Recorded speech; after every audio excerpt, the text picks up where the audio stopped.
그룹 클론 출신이자 DJ 겸 화가로 활동 중인 구준엽과 대만 배우 서희원이 지난 8일 결혼 소식을 알렸습니다.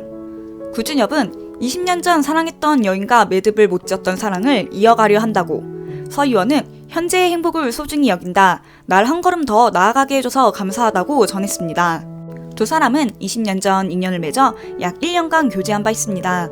이후 서희원은 2010년 재벌 2세 왕소비와 결혼했고 지난해 이혼했습니다. 이 소식을 접한 구준엽은 20년 전 번호를 찾아 용기 내 연락했고 번호를 바꾸지 않았던 서희원과 연결됐습니다.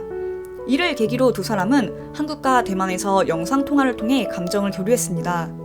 그리고 서로에 대한 믿음과 확신으로 혼인신고를 먼저 치르기로 결정했습니다.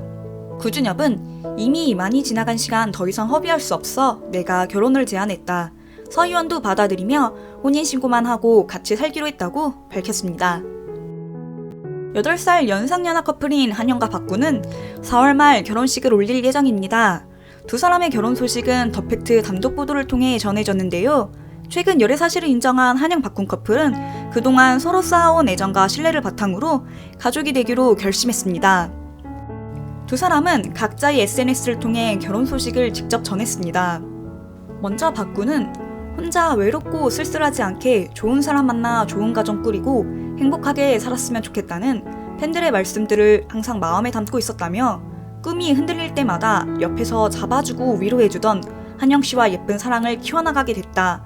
앞으로 팬들 말씀대로 더 이상 외롭지 않게 행복하게 잘 살겠다고 전했습니다. 한영 역시 SNS를 통해 동료로 만나 힘들고 아픈 시간을 서로 격려하고 위로하며 연인이 됐고 이제 가족이 돼 서로를 아껴주고 지켜주고자 한다며 세상에 둘도 없을 것 같이 착하고 바른 이 사람과 서로 기대고 보듬어주면서 나누며 열심히 잘 살겠다고 말했습니다. 방송인 붐도 4월 9일 품절남이 됩니다. 붐의 예비 신부는 89년생 비연예인으로 붐과는 7살 차이가 나는 것으로 전해졌습니다. 두 사람은 오랜 시간 지인으로 지내다 자연스럽게 연인 관계로 발전했습니다. 붐은 팬카페를 통해 해당 소식을 직접 알렸습니다.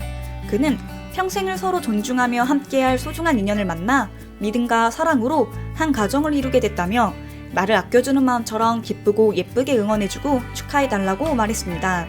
또한 DJ로 활동 중인 라디오 방송에서 늦은 나이에 하는 결혼이라 부끄럽다. 정말 많은 분들이 축하해줘서 너무 감사드린다고 전했습니다.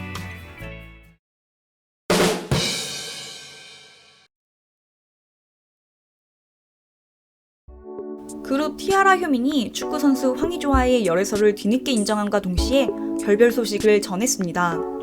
지난 1월 효민과 황의조가 지인의 소개로 만나 친분을 유지하던 중 지난해 11월부터 연인 사이로 발전해 3개월째 열애 중이란 소식이 알려졌습니다. 하지만 당시 양측 모두 별다른 입장을 밝히지 않았습니다.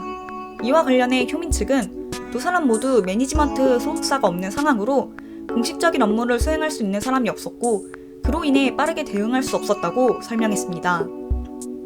효민은 열애설이 난 지 2달 만에 공식 입장을 발표하며 당시 서로 좋은 감정을 가지고 만나는 과정이었다고 밝혔습니다. 그러나 두 사람은 교제 소식이 전해지며 부담감을 느낀 것으로 보입니다. 효민은 열애설 후 부담되는 상황으로 인해 황의조와 자연스럽게 소원해졌다며 지금은 서로를 응원하는 사이가 되기로 했다고 결별 소식을 알려 안타까움을 자아냈습니다. 배우 한소희가 모친의 채무 문제로 인해 또다시 고통받고 있습니다. 모친이 한소희 명의의 계좌를 사용한 탓에 본인 역시 전자금융거래법 위반으로 고소까지 당했습니다. 소속사 나인아토 엔터테인먼트는 어떤 혐의도 한소희와는 관련이 없다고 확실하게 선을 그었습니다. 모친 신씨가 돈을 빌리는 과정에서 한소희 명의로 된 은행 계좌를 사용했지만 이는 한소희가 미성년자일 때 임의로 통장을 개설한 것이라며 유사한 사건이 몇 차례 더 있었으나 모두 한소희와 무관하게 진행된 일이라고 설명했습니다. 법원 역시 신씨가 딸 한소희의 명의의 계좌를 이용해 돈을 차용했으나 그로 인해 한소희가 채무에 대해 연대 책임을 진다고 인정하기에 부족하며 이를 인정할 증거가 없다고 판단했습니다. 한소희는 소속사를 통해 모친과 관련된 채무를 책임지지 않겠다는 강경한 뜻을 전하며 피해자들에게 양해를 부탁했습니다. 소속사는 엄마와 딸이라는 천륜을 끊지 못하는 게 사실이다. 본의 아니게 피해를 입으신 분들께 죄송한 마음이다. 그럼에도 불구하고 강경한 대응으로 더 이상 이런 일이 반복되지 않길 바란다고 말했습니다.